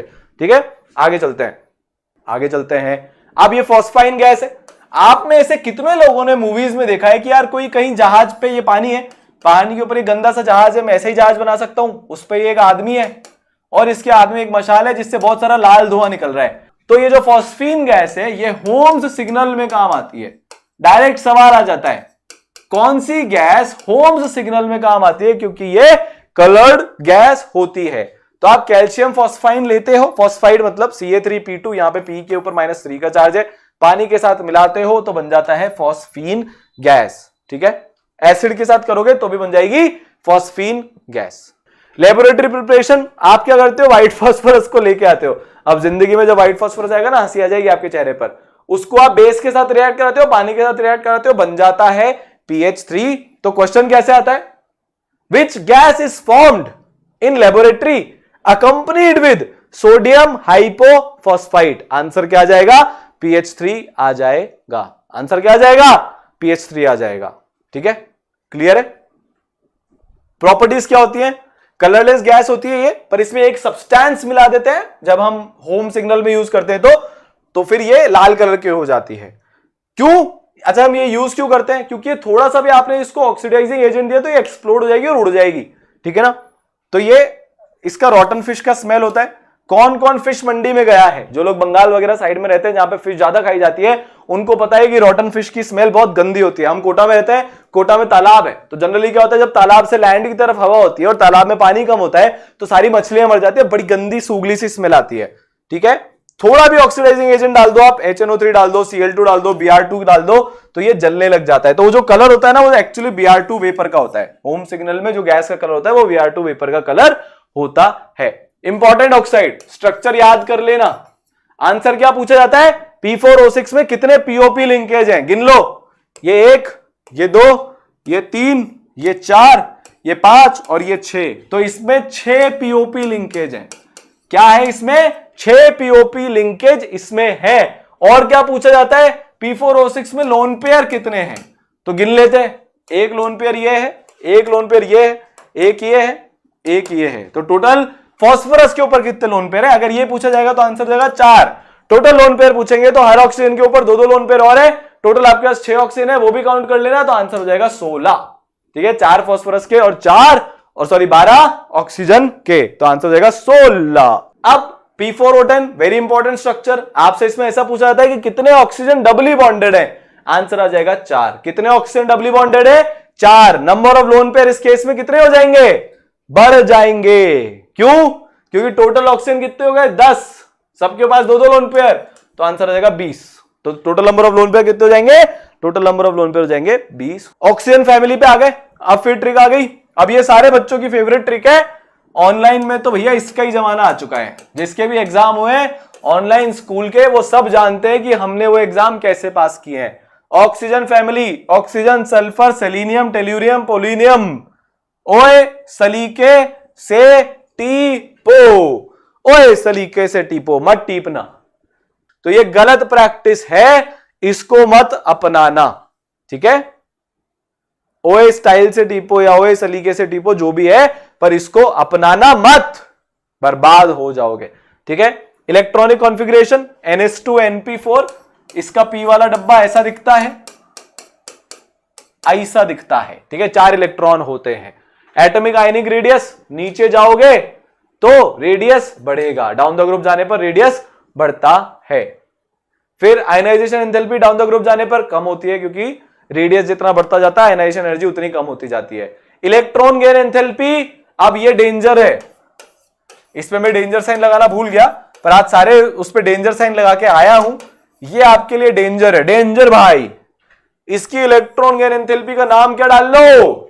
ग्रुप 16 की electron gain enthalpy is danger भाई। ये क्या है? डेंजर भाई है ये। क्यों? क्योंकि ऑक्सीजन होना चाहिए था सबसे आगे, ये ऑक्सीजन सबसे आखिरी में क्यों आया? इस ऑक्सीजन की इलेक्ट्रॉन गेन एंथैल्पी सबसे कम क्यों हुई? आंसर इसका सही है, स्मॉल साइज। बहुत ज्यादा छोटी साइज होने के कारण जो नया इलेक्ट्रॉन इसके परिवार में आता है, इलेक्ट्रॉन गेन एंथैल्पी मतलब जब नया परिवार में आता है तो लड़ाई झगड़े ज्यादा होते हैं, इसलिए ये मना कर देता है। ठीक है, वैसे लेना चाहता है पर इन सबके कंपैरिजन में कम होती है। इलेक्ट्रोनेगेटिविटी सबसे प्यारा ट्रेंड, कोई एक्सेप्शन नहीं, डाउन द ग्रुप जाने पर कम होती है। Metallic character down the group जाने पर बढ़ता है। नॉन मेटेलिक कैरेक्टर या नॉन मेटल कौन बेटर है? ऑक्सीजन। मेटल कौन ज्यादा है? पोलोनियम, वो रेडियो एक्टिव भी होता है। मेल्टिंग और बॉइलिंग पॉइंट भाई, एमपी और BP directly proportional to molecular mass in general. तो डाउन द ग्रुप जाएंगे तो मेल्टिंग पॉइंट और बॉइलिंग पॉइंट दोनों बढ़ेगा। तो ऑक्सीजन और सल्फर नॉन मेटल है, सेलेनियम टेल्यूरियम मेटलॉइड्स है, मतलब बीच के हैं, ना तो मेटल है ना नॉन मेटल है, और पोलोनियम हमारा एक मेटल है। ऑक्सीडेशन स्टेट यार -2 काफी स्टेबल होता है। ठीक है, पर जो पोलोनियम है क्योंकि वो मेटल है तो वो -2 नहीं दिखाएगा। तो आपसे ऐसा पूछा जा सकता है, विच of the following doesn't show negative oxidation state, और अगर उसमें पोलोनियम आंसर में है तो आप उसको दिखा देना। या हाइड्राइड्स बना लेते हैं H2E टाइप के, H2O हो गया हमारा पानी, जल है तो जीवन है, H2S हो गया सड़े अंडे वाली गैस। और इनका एसिडिक कैरेक्टर क्या होता है? जैसे जैसे आप नीचे जाते जाओगे एसिडिक कैरेक्टर बढ़ता जाएगा। ये हम जीओसी में और केमिकल बॉन्डिंग में पढ़ लेते हैं, इसका रीजन आपको यहां नहीं बताऊंगा। ठीक है, पर इनके वेरिएबल ऑक्सीडेशन स्टेट होता है। जैसे सल्फर जो है वो -2 +2 +4 +6 में रह सकता है। जैसे मान लो SO2 हो गया तो सल्फर इज इन +4, SO3 हो गया तो +6, पर अगर H2S है तो सल्फर -2 में है। तो ये वेरिएबल ऑक्सीडेशन स्टेट भी रख लेते हैं। जैसे यहां पे आ गया ये EO2 मतलब SO2 या फिर SO3 टाइप की ऑक्साइड बनाते हैं। ये सब नॉर्मल है, कोई बड़ी बात नहीं है। ग्रुप 16 बहुत सारे हैलाइड्स बनाता है, जैसे SF2 बन जाता है, SF4 बन जाता है, SF6 भी बन जाता है। तो EX2, EX4 और EX6 टाइप के ये हैलाइड्स बना लेता है। लेबोरेटरी मेथड डाइऑक्सीजन का, आप कोई सा भी एक सॉल्ट ले लो, ये वाले क्लोरेट्स हो गया, नाइट्रेट्स हो गया, परमैंगनेट हो गया, इनको आप हीट कर दो, क्या मिल जाएगा आपको? ऑक्सीजन गैस यहां पे आपको मिल जाएगी। आपको क्या करना है? क्लोरेट हो गया, नाइट्रेट हो गया, परमैंगनेट हो गया, इनको हीट करोगे तो ऑक्सीजन आपको मिल जाएगी। ठीक है, हाइड्रोजन पेरोक्साइड, अब ये इंपॉर्टेंट है, इसको याद कर लेना। क्या बोल रहा हूं मैं? ये इंपॉर्टेंट है, इसको याद कर लेना, याद कर लेना, इसको याद कर लेना, इससे डायरेक्टली क्वेश्चन आता है। ठीक है, जैसे मैं यहां पे मान लो MnO2 ले लेता हूं, फाइनली डिवाइडेड MnO2 ले लेता हूं, उसकी प्रेजेंस में ये ब्रेक डाउन हो जाएगा, ऑक्सीजन गैस को रिलीज कर देगा। ये इसका ऑक्सीडाइजिंग एक्शन भी है। जो H2O2 होता है वो ऑक्सीडाइजिंग एजेंट भी होता है और रिड्यूसिंग एजेंट भी होता है। H2O2 को हम कब पढ़ेंगे? जब हम हाइड्रोजन पढ़ेंगे किसी एक लेक्चर में। ऑक्साइड का फॉर्मेशन, सारे मेटल मिलकर ऑक्साइड बना लेते हैं, नॉन मेटल मिलकर भी ऑक्साइड बना लेते हैं। कैल्शियम हो, एल्यूमिनियम हो, जिंक हो, कार्बन हो, मीथेन हो, चाहे फास्फोरस हो, सब बनाएंगे ऑक्साइड। ऑक्सीजन इतना गंदा वाला रिएक्टिव एलिमेंट है, वो हर जगह जाके घुस जाता है, हर जगह जाकर कंपाउंड बना लेता है, स्मॉल साइज और भयंकर वाली इलेक्ट्रॉन गेन एंथैल्पी और इलेक्ट्रोनेगेटिविटी होने के कारण। वो ऑक्साइड जो पानी के साथ कंबाइन होके एसिड देता है, उसको एसिडिक ऑक्साइड बोलते हैं। यार जैसे आपको बोला जाता है ना, SO2 एक एसिडिक गैस है। भैया आपको कैसे पता एसिडिक गैस है? क्योंकि जब मैं इसको पानी के साथ मिलाऊंगा तो ये मेरे को H2SO3 बना के दे देगा, विच इज एन एसिड। तो जो भी ऑक्साइड पानी के साथ मिलाने पर एक एसिड बना दे वो होती है एसिडिक ऑक्साइड, और जो ऑक्साइड पानी के साथ मिलाने पर एक बेस बना दे वो होती है बेसिक ऑक्साइड। जैसे Na2O is a basic oxide, क्योंकि जब मैं इसमें पानी डालूंगा तो ये मेरे को 2H2O बना के दे देगा, 2 पानी ये मेरे को यहां पे बना के दे देगा। तो जिससे बेस बनता है पानी में डालने पर वो बेसिक, जिससे एसिड बनता है पानी में डालने पर वो होता है एसिडिक। एम्फोटेरिक ऑक्साइड यार जो कभी एसिड बना देता है कभी बेस बना देता है। एम्फोटेरिक मतलब बीच का, जैसे एल्यूमिनियम है तो वो AlOH3 भी बना देगा, और AlOH3 क्या है? कभी एसिड की तरह रिएक्ट करेगी और कभी बेस की तरह रिएक्ट करेगी। Neutral oxide CO, H2O, NO, N2O, ये याद कर लो चारों, लर्न दिस। चलो आगे चलते हैं। ओहो, ये ओजोन की बात हो रही है। ओजोन का जो काम होता है वो होता है अल्ट्रावायलेट रेडिएशन से हमको बचाना। फोटोकेमिकल स्मॉग का सबसे पॉइजनस पार्ट होता है ओजोन। दोनों अलग अलग चीजें हैं, ठीक है। फोटोकेमिकल स्मॉग जो चीज होती है, जो एनवायरमेंटल केमिस्ट्री में होता है, उसका सबसे पॉइजनस पार्ट होता है ओजोन। पर ओजोन का हमारे लिए काम क्या होता है? ओजोन हमारे लिए यूजफुल भी है, वो उनको यूवी रेडिएशन से बचाती है। ओजोन का डिप्लीशन कैसे होता है? 2 तरीके से होता है, ठीक है। ओजोन का डिप्लीशन 2 तरीके से होता है। एक तो नाइट्रस ऑक्साइड से होता है। ये जो अपने सुपरसोनिक जेट के एरोप्लेन्स होते हैं, ये ओजोन लेयर की बैंड बजा के इन्होंने रख रखी है, क्योंकि ये नाइट्रोजन ऑक्साइड एमिट करते हैं, और नाइट्रोजन ऑक्साइड क्योंकि ऑक्सीडाइज होना चाहती है, नाइट्रोजन ऑक्साइड जो है वो ऑक्सीडाइज होकर हायर ऑक्सीडेशन स्टेट में पहुंचना चाहती है, तो वो ओजोन से एक ऑक्सीजन ले लेती है, वही ताजा तरीन ऑक्सीजन, नेसेंट ऑक्सीजन, ऑक्सीजन में कन्वर्ट हो जाती है और NO2 बना देती है। या फिर पहले पुराने जमाने के रेफ्रिजरेटर्स होते थे, जो AC होते थे, वो एरोसोल स्प्रेस छिड़क देते थे, फ्रियॉन्स छिड़क देते थे, उसके कारण हमारी ओजोन लेयर डिप्लीट हो जाती है, जिसके कारण ग्लोबल वार्मिंग हो रही है, समुद्र का लेवल बढ़ रहा है। चलो आगे चलते हैं। प्रिपरेशन कैसे करते हैं भाई? आप क्या करते हो, एक साइलेंट इलेक्ट्रिकल डिस्चार्ज लगा देते हो। इतना बड़ा बोलने की जरूरत नहीं है, बेसिकली हम यहां पे इलेक्ट्रिसिटी से इसको एनर्जी देते हैं। क्या करते हैं, O2 को इलेक्ट्रिसिटी में डाल देते हैं, O3 बन जाता है। ये एक एंडोथर्मिक रिएक्शन है। ये क्या है? एक एंडोथर्मिक रिएक्शन है। एनर्जी कैसे दी हमने? इलेक्ट्रिसिटी के माध्यम से दी है, ठीक है। तो 3O2 giving 2O3। Upper atmosphere में भी ये जो हमारी लेयर है ये वापस से बनती रहती है, ऊपर रिएक्शंस होते रहते हैं, ये बनती रहती है, पर जितनी रेट से हम डिप्लीट कर रहे हैं उतनी रेट से नहीं बन पाती। Pure ozone pale blue gas होती है, या फिर अगर आप इसको लिक्विड फॉर्म में कन्वर्ट कर लोगे तो डार्क ब्लू लिक्विड होता है, या फिर अगर आप इसका सॉलिड बना लोगे और टेम्परेचर कम करके तो ये वॉयलेट ब्लैक सॉलिड हो जाता है। बहुत ब्रिलियंटली कलर्ड कंपाउंड होता है, इसका कलर देखने में फील आ जाती है। और ये क्या होता है? ये डायामैग्नेटिक होता है। तो ऐसे क्वेश्चन कैसे आता है? इसमें से क्वेश्चन कैसे आता है? विच of the following is a diamagnetic gas? आपको ऑप्शन दे देंगे, पहला NO2, दूसरा O2, तीसरा कुछ रैंडम लेट से O3, और चौथा ClO2। आप क्या आंसर मार्क करोगे? ये ऑड इलेक्ट्रॉन है, पैरामैग्नेटिक है, ये पैरामैग्नेटिक है MOT के अकॉर्डिंग, ये पैरामैग्नेटिक है, ऑड इलेक्ट्रॉन। आंसर जाएगा 3। आंसर क्या जाएगा? आंसर जाएगा 3। आंसर जाएगा 3। आगे चले। ये बहुत टॉक्सिक होता है, ये KCN से भी ज्यादा टॉक्सिक होता है। KCN के बारे में एक बहुत कहानी फेमस है। एक साइंटिस्ट ने क्या हुआ, गलती से साइनाइड को अपनी जीभ पे रख लिया, वो वहीं का वहीं CN इतना टॉक्सिक होता है, पर O3 उससे भी ज्यादा टॉक्सिक होती है। ठीक है, तो ये बहुत ब्लू कलर की होती है और बहुत ज्यादा टॉक्सिक होती है, ओजोन से बच के रहना। ऑक्सीडाइजिंग प्रॉपर्टी, बहुत तगड़ा ऑक्सीडेशन एजेंट होता है ये। देखो O2 से O3 का जो रिएक्शन था, ये कौन सा 3 बनाया मैंने, O2 से O3 का जो रिएक्शन था, अब इसको मिटा रहे कैसे, O2 से O3 का जो रिएक्शन था, ये कैसा रिएक्शन था, हाईली एंडोथर्मिक। ये कैसा रिएक्शन था, हाईली एंडोथर्मिक रिएक्शन था। तो जब मैं इसका रिवर्स रिएक्शन करूंगा तो एक्सोथर्मिक रिएक्शन होगा, मतलब फटाफट से इजीली हो जाएगा। तो ये रिएक्शन काफी इजीली हो जाता है, काफी हीट लिबरेट करता है, तो इसका रिडक्शन पोटेंशियल जो होता है वो काफी ज्यादा होता है। तो ओजोन जो है वो काफी अच्छी ऑक्सीडाइजिंग एक गैस होती है। तो आप पीबीएस के साथ इसको मिलाओगे, ये +2 में बैठा है, ये इसको +2 में कर देगा, और इससे किया क्या, सल्फर जो -2 में था वो अब कोई दूसरी हायर ऑक्सीडेशन स्टेट में पहुंच गया, तो इसे सल्फर को क्या करा दिया, इससे सल्फर को करा दिया ऑक्सीडाइज। आयोडाइड को इससे क्या करा दिया, आयोडीन में कन्वर्ट कर दिया। तो काफी अच्छा ऑक्सीडाइजिंग एजेंट होता है। ठीक है, क्लियर। अब बात आती है एलोट्रोपिक फॉर्म्स ऑफ सल्फर की। किसकी बात आती है अब, एलोट्रोपिक फॉर्म ऑफ सल्फर की। ठीक है, एलोट्रोपिक फॉर्म ऑफ सल्फर की, इसमें एक ट्रिक है। जनरली ये पूछा जाता है at room temperature which allotrope of sulphur is more stable. तो देखो रोम्बिक, रोम्बिक किससे शुरू होता है, R से।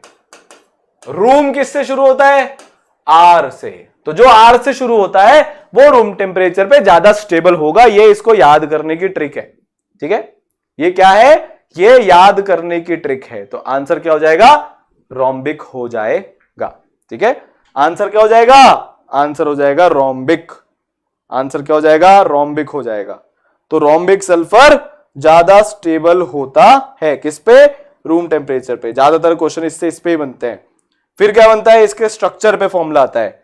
किस पे आता है फॉर्मूला, एक इसके स्ट्रक्चर पे फॉर्मूला आता है। अल्फा सल्फर को अगर आप 369 केल्विन से ज्यादा हीट करोगे तो बीटा सल्फर बना लेगा। तो जो रोम्बिक सल्फर होता है वो कहलाता है अल्फा सल्फर, और जो मोनोक्लिनिक सल्फर होता है वो कहलाता है बीटा सल्फर। इसके स्ट्रक्चर कैसे होते हैं, ये तो अल्फा सल्फर का स्ट्रक्चर हो गया। इसको क्राउन स्ट्रक्चर भी बोला जाता है। एक राजा का क्राउन है ना, ये क्या है, ये राजा का क्राउन है ना सर पे। तो यार मेहनत करोगे जिंदगी में, अगर तहे दिल से मेहनत करोगे, बिना कोई ज्यादा फायदा नुकसान सोचे मेहनत करने के लिए मेहनत करोगे, और मेहनत करने को अपनी आदत बना दोगे तो राजा बन जाओगे, नहीं तो बैठे रह जाओगे। बहुत सिंपल सी बात है, मेहनत करो राजा बनो, मेहनत नहीं करोगे तो फिर जहां हो वहीं रह जाओगे। अब हम आ गए H2S पे। सड़ी बदबू वाली है ये गैस। इस गैस की जो बदबू होती है ना वो इतनी अनबेरेबल होती है, इतने सड़े अंडों की बदबू ये गैस देती है, आप झेल नहीं सकते। एक बार लेबोरेटरी में IIT में, चलो IIT का किस्सा सुनाता हूं। हमें एक दोस्त को परेशान करना था, ठीक है, बड़ा ही हवा में उड़ रहा था, बड़ी उल्टी सीधी बातें कर रहा था। होते ना डूडू में, तो यार बहुत डूडू साहब में, तो मैं ये हूं मैं वो हूं। तो फिर क्या हुआ, हम उसको ले गए लैब में पकड़ के। एक दोस्त को हमने पहले ही बोल दिया था भाई हमारे लिए तो मास्क तैयार रखना। उसको लैब में अंदर घुसाया जहां पे H2S हमने प्रोड्यूस कर रखी थी, और कर दिया लॉक। हम तो सब मास्क पहन के एकदम फ्री, और वो अंदर सड़ रहा है, मास्क छीन रहा है। उसको पूरा 1 मिनट तक अंदर घुसा के रखा। उसके बाद बदतमीजियां करनी बंद होगी और बंदा सुधर गया। ठीक है, तो आपके दोस्त अगर आपको किसी लेबोरेटरी में ले जा रहे हैं तो सोच लेना, NH3 तो प्रोड्यूस नहीं कर रहे, H2S तो प्रोड्यूस नहीं कर रहे, बहुत गंदी बदबू होती है। आप H2S को प्रोड्यूस कैसे करते हो, आप FeS प्लस H2SO4 का रिएक्शन करवा लेते हो, H2S बन जाता है। ठीक है, आयरन पायराइड्स पे आपने HCl H2SO4 का रिएक्शन करा लिया, क्या बन गया, H2S बना दिया। ठीक है, एयर में ये बहुत शानदार ब्लू फ्लेम के साथ बर्न होती है, ये इंपॉर्टेंट है। अब ये फिर से इंपॉर्टेंट है, आप देख रहे हो पैटर्न, क्वेश्चन कैसे आ रहे हैं, क्वेश्चन ऐसे आ रहे हैं कि जिसमें भी कलर आ रहा है, मैंने क्या बोला था, प्रैक्टिकल एप्लीकेशन वाली चीजों से क्वेश्चन बन रहे हैं। तो यहां पे कलर आया तो इससे भी क्वेश्चन बन गया। ये बहुत अच्छा रिड्यूसिंग एजेंट होता है, ये बड़ा फटाफट से रिडक्शन करवा देता है। अब ये बहुत इंपॉर्टेंट है, जैसे HNO3 इंपॉर्टेंट था, सल्फ्यूरिक एसिड भी बहुत इंपॉर्टेंट है, और ये मैं आपको बता दूं कि सबसे ज्यादा प्रोड्यूस होने वाला एक केमिकल कंपाउंड है। यह 300 मिलियन टन प्रोड्यूस हुआ था आज से 10 साल पहले। अभी का डेटा तो मेरे को याद नहीं है, मैंने अपने टाइम पे पढ़ा था, मेरे को तब से दिमाग में नंबर चिपका हुआ है। 300 मिलियन टन प्रोड्यूस हुआ था सल्फ्यूरिक एसिड। ऑलमोस्ट हर इंडस्ट्रियल प्रोसेस में सल्फ्यूरिक एसिड काम आता है। कॉन्टैक्ट प्रोसेस, इससे क्वेश्चन आएगा ही आएगा, दिल से लगा लेना। जितनी भी इंपॉर्टेंट चीजें हैं कॉन्टैक्ट प्रोसेस की वो आपको बता रहा हूं। सबसे पहले हम सल्फर या सल्फाइड ओर को बर्न करते हैं, SO2 मिलता है। अब जो हमेशा क्वेश्चन आता है वो आता है इस पे कि भैया V2O5 कैटलिस्ट कौन से प्रोसेस में यूज होता है। क्या आता है क्वेश्चन? V2O5 कैटलिस्ट कौन से प्रोसेस में यूज होता है? V2O5 कैटलिस्ट कौन से प्रोसेस में यूज होता है, यह क्वेश्चन आता है। तो आंसर जाएगा contact process in the manufacturing of H2SO4। बाकी सब इसमें चिल है, बाकी कुछ नहीं है। रिएक्शन एक्सोथर्मिक है, रिवर्सिबल है और फॉरवर्ड रिएक्शन से प्रेशर में डिक्रीज आता है। मेन चीज क्या है? विच of the following is a reversible reaction? Process में 4 प्रोसेस आ जाएंगे जिसमें से एक रिवर्सिबल होगा, कॉन्टैक्ट प्रोसेस वाला। तो कॉन्टैक्ट प्रोसेस की 2 इंपॉर्टेंट चीजें क्या हो गई? V2O5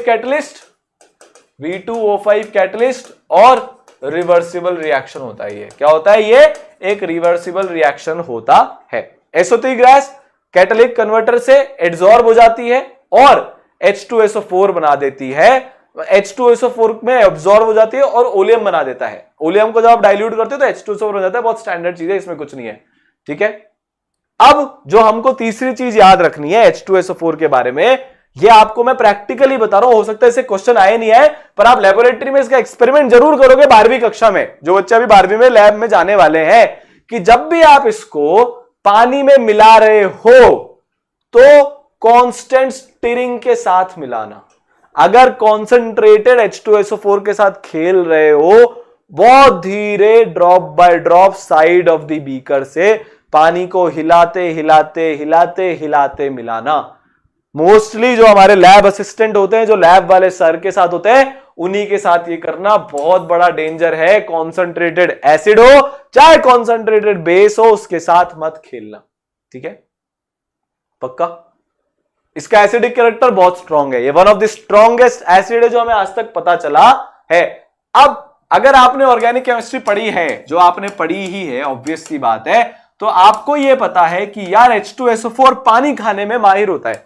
ये एक बहुत अच्छा डिहाइड्रेटिंग एजेंट होता है। इसकी पानी की भूख बहुत जबरदस्त होती है। क्या बोल रहा हूं मैं? इसकी पानी की भूख बहुत जबरदस्त होती है। ये बहुत तगड़ा डिहाइड्रेटिंग एजेंट होता है। बहुत सारी वेट गैसेस ऐसी होती है, ईडियोबैक्टेरी वगैरह हो, जिनको H2SO4 से ऊपर पास करा दो, H2SO4 पानी खा जाएगा, ठीक है। Hot concentrated sulphuric acid moderately strong oxidising agent होता है, ठीक है। ये ना तो बहुत अच्छा ऑक्सीडाइजिंग एजेंट है नाइट्रिक एसिड के जैसे, ना ही बहुत बुरा ऑक्सीडाइजिंग एजेंट है फोस्फोरिक एसिड के जैसे। तो ज्यादातर जगह पर ये H2SO4 उतना ऑक्सीडाइजिंग की तरह से नहीं होगा। अब अगली ट्रिक का समय आ गया। Halogen family FCl-BrI80। अच्छा, मैं एक चीज और बता दूं, बताना भूल गया कि ऑक्सी एसिड्स हम करेंगे आज ही, पर सबसे एंड में करेंगे। ऑक्सी एसिड्स बहुत पूछा जाता है। First class break Indian auto. यार हम कोटा में रहते हैं, मैं अपनी कार चला रहा हूं, सीधे रास्ते जा रहा हूं, आगे एक ऑटो चल रहा है, यहां पे ऑटो है 60 की रफ्तार में, वो यहां सवारी दिख गई, ऐसे फटाक से जाके यहां रोकेगा। भाई साहब, इनके ब्रेक इतने तगड़े होते हैं, कोई भी रुक जाते हैं। पीछे से कोई आ रहा हो, वो ठुकेगा, उसकी गलती है साहब। कुछ भी हो रहा हो, उसकी गलती है। सवारी दिखी, मेरी तो जिद है कि मैं तो उसको लेके ही जाऊंगा, कहीं भी ब्रेक लगा देते हैं। तो यार इंडियन ऑटो जो होते हैं ना, उनका खतरनाक वाले फर्स्ट क्लास ब्रेक होते हैं, अमेजिंग वाले ब्रेक होते हैं।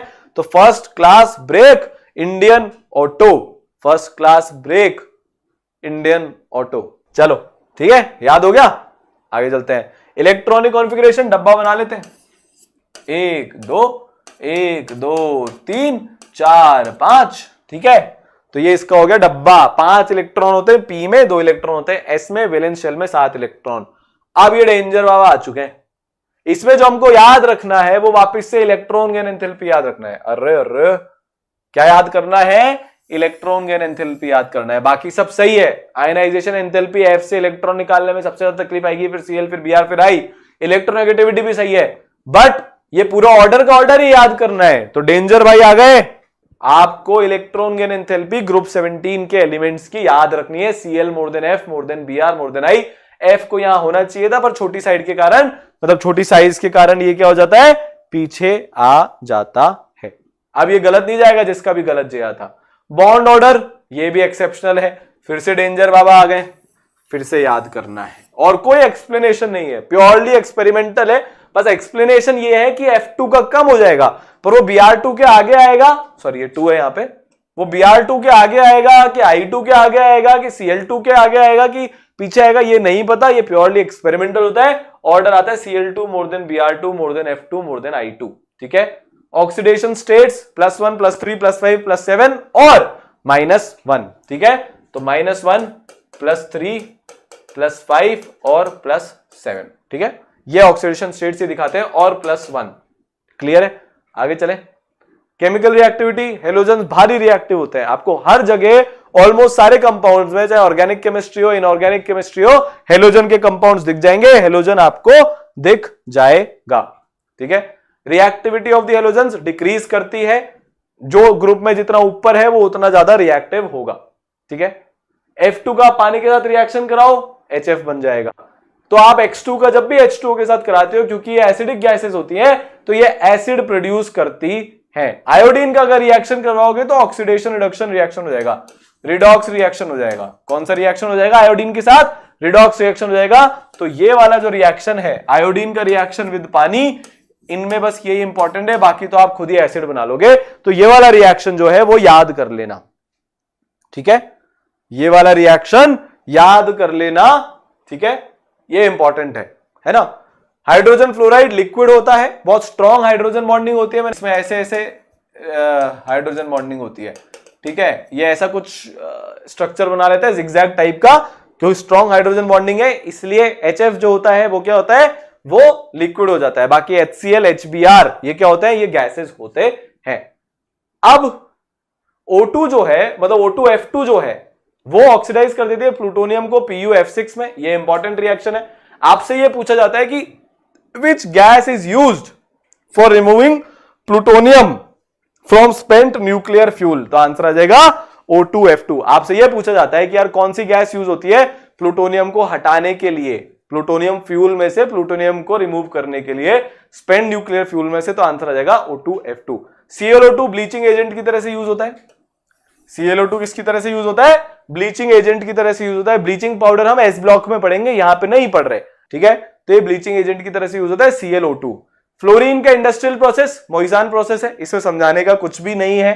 ठीक है, ये आप याद करना है आपको, बस मैंने ये इसलिए लिख दिया क्योंकि ये इंपॉर्टेंट है, ये आपको याद करना है।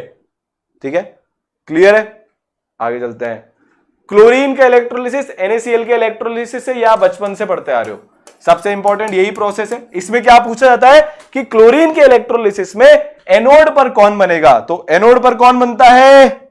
एनोड पर बनता है Cl2। कैथोड पे कौन बनता है? सोडियम। ठीक है, तो कैथोड पर बनेगा सोडियम और एनोड पे बनेगी Cl2। इसमें यह याद कर रखना है कि कैथोड पे सोडियम और एनोड पर Cl2। ठीक है, डेकन प्रोसेस, ये इसका इंडस्ट्रियल प्रोसेस है, किसका? क्लोरीन के मैन्युफैक्चरिंग का। ये भी हमको याद रखना है, डेकन्स प्रोसेस भी हमको याद रखना है, ये इसका इंडस्ट्रियल प्रोसेस है। ठीक है, डेकन्स प्रोसेस इसका इंडस्ट्रियल प्रोसेस है क्लोरीन के मैन्युफैक्चरिंग का। ये ग्रीनिश येलो गैस होती है, Cl2 की बात हो रही है। Cl2 क्या होता है? Greenish yellow gas. अच्छा, क्लोरीन को क्लोरीन क्यों बोलते हैं? क्योंकि क्लोरस जो होता है वो ग्रीन, मतलब ग्रीक भाषा में कलर का नाम होता है। कौन सा कलर? ग्रीनिश येलो कलर, इसलिए इसको बोलते हैं क्लोरीन गैस। इसका एक बहुत पंजेंट और सफोकेटिंग सा ऑर्डर होता है। आप लोग यार वहां पे तो गए हो, कहां पे गए हो आप?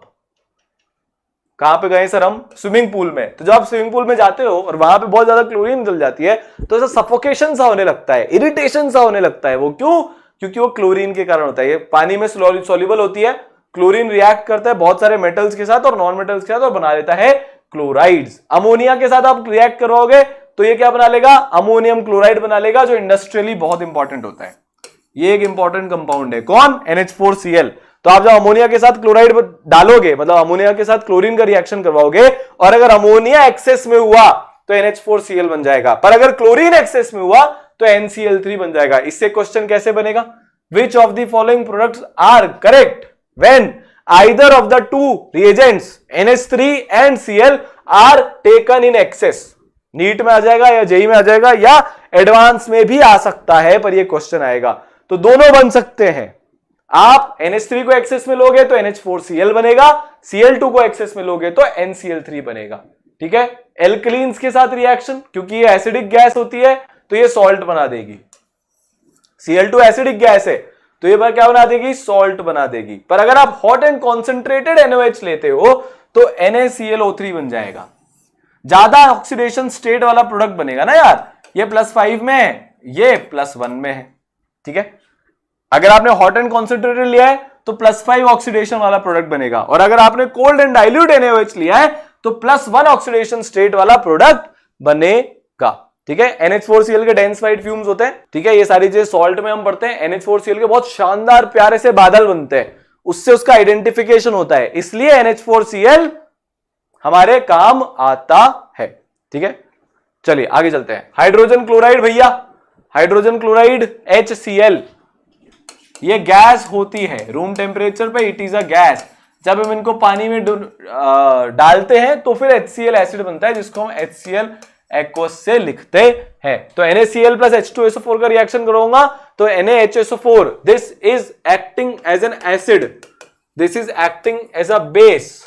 ठीक है, तो इस एसिड का ये बन गया कॉन्जुगेट बेस और इसका ये बन गया कॉन्जुगेट एसिड। ठीक है, तो NaCl plus H2SO4 giving NaHSO4 plus 4HCl elevated temperature पे रिएक्शन होता है। आप NaHSO4 मतलब H2SO4 का डेरिवेटिव उसके साथ रिएक्शन करवा लो तो भी HCl बन जाएगा। ये कलरलेस होता है और पंजेंट स्मेलिंग एसिडिक गैस होती है। तो जनरली जो नॉन मेटल्स की गैस होती है उनकी ओडर बड़ी खराब होती है, वो गंदे होते हैं। एक्वा रीजिया, ये एल्केमी से रिलेटेड है।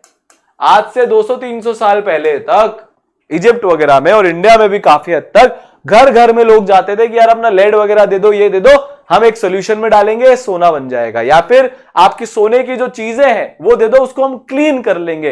ये काम नहीं करना चाहिए। जब हम अपने सोने के आर्टिकल्स देते हैं क्लीनिंग करने के लिए तो वो लोग क्या करते हैं, क्लीनिंग के नाम पर आपके उस सोने के आर्टिकल में से थोड़ा बहुत सोना डिसॉल्व कर लेते हैं एक्वा रीजिया में डालकर।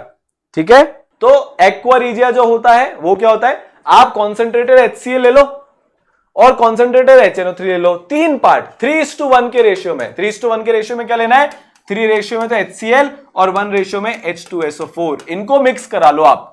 ठीक है, तो आपका क्या बन जाएगा, एक्वा रीजिया बन जाएगा। और ये जो एक्वा रीजिया होता है ये डिसॉल्विंग मेटल्स में काम आता है। अब इंटर हैलोजन जो कंपाउंड्स होते हैं उसमें से क्वेश्चन कैसे आते हैं, डायरेक्टली आपको क्वेश्चन बता रहा हूं। आपको दे देंगे ICl4- और इसका हाइब्रिडाइजेशन, इसका शेप आपसे पूछ लिया जाएगा। तो इसका हाइब्रिडाइजेशन क्या हो जाएगा भाई, Cl, चलो इसको दूसरी तरह से बना लेते हैं, या फिर इसको चलो ऐसे ही बना लेते हैं, Cl Cl Cl। तो ये स्क्वायर प्लेनर स्ट्रक्चर होता है, एक लोन पेयर प्लेन के बाहर, एक लोन पेयर प्लेन के अंदर, या फिर आपको वैसे समझना है इजी तरीके से तो ऐसे समझ लो। ये तो स्क्वायर प्लेन हो गया, एक लोन पेयर ऊपर, एक लोन पेयर नीचे। तो ये क्या हो गया, हाइब्रिडाइजेशन sp3d2, शेप क्या हो गया, स्क्वायर प्लेनर। ठीक है, अब जैसे आप इसमें कुछ भी बना सकते हो यार, ICl- बना सकते हो, कुछ भी बना सकते हो आप, इसमें IF7 बना सकते हो। तो IF7 हमारा क्या होता है, पेंटागोनल बाय पिरामिडल। तो ऐसे क्वेश्चन इसमें से आते हैं हाइब्रिडाइजेशन के और शेप के, वो हम ऑलरेडी ऑर्गेनिक केमिस्ट्री में पढ़ चुके हैं। ठीक है, चलो आगे। नोबल गैस की फैमिली, इसकी ट्रिक क्या है, ही नेवर आर्ग्यूज, कल 0 रन पे आउट हुआ था। ये हम बात कर रहे हैं राहुल द्रविड़ की। सज्जन, क्रिकेट के सबसे बड़े जेंटलमैन, सबसे बड़े सज्जन, मैं तो इनका बहुत बड़ा फैन हूं, जिद्दी थे ये। विकेट पे आते हैं तो आउट नहीं होते। ठीक है, विकेट में आते हैं तो आउट नहीं होते, रन बना के ही जाते हैं। बड़े जिद्दी प्लेयर थे ये। ठीक है, वो कभी आर्ग्यू नहीं करते। हमारे टाइम पे राहुल द्रविड़ बड़ा चलते थे, कल 0 रन पे आउट हुए थे, तो आपकी तो ये यहीं पे ट्रिक हो गई खत्म। बट टू मेक सेंस हमने इसको कर दिया पे आउट हुआ था। ठीक है, इसमें जो मेनली सबसे ज्यादा इंपॉर्टेंट होता है वो होता है अपना जिनॉन। जिनॉन के कंपाउंड हमारे लिए इंपॉर्टेंट होते हैं। किसके कंपाउंड हमारे लिए इंपॉर्टेंट होते हैं, जिनॉन के कंपाउंड्स हमारे लिए इंपॉर्टेंट होते हैं।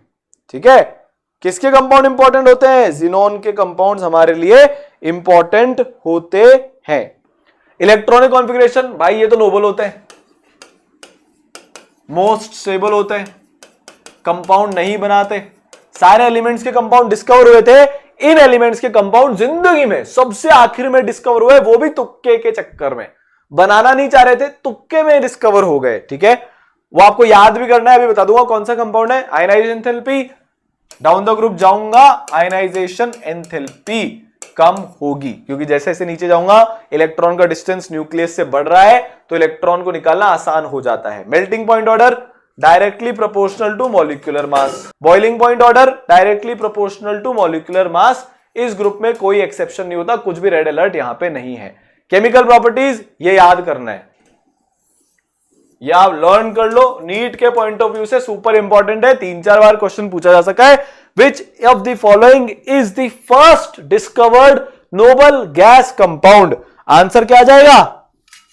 आंसर आ जाएगा XZPTF6, XZPTF6। आगे चले, चलो याद हो गया, ठीक है। फ्लोराइड ऑफ जिनॉन XZF2 बना लेगा, XZF4 बना लेगा और XZF6 भी बना लेगा। XZF8 नहीं बनता है, बहुत ज्यादा रिपल्शंस हो जाते हैं उस केस में, तो XZF8 नहीं बनता। ठीक है, ये जिनॉन जो है ये क्लोरीन वगैरह के साथ भी रिएक्ट नहीं करेगा, क्योंकि क्लोरीन वगैरह उतने रिएक्टिव नहीं होते। तो जिनॉन जो है, व्हाट अ कैच, जिनॉन जो है वो ऑक्सीजन और फ्लोरीन के साथ ही रिएक्ट करता है। जो दो सबसे रिएक्टिव एलिमेंट्स है ऑक्सीजन और फ्लोरीन, उसके साथ ही रिएक्ट करता है। तो XZF2, XZF4, XZF6 बन जाएंगे। इनका हाइड्रोलिसिस, अब ये महा इंपॉर्टेंट है, पता नहीं इसमें क्या रखा है, पर ये बार बार इसी से क्वेश्चन पूछे जाते हैं।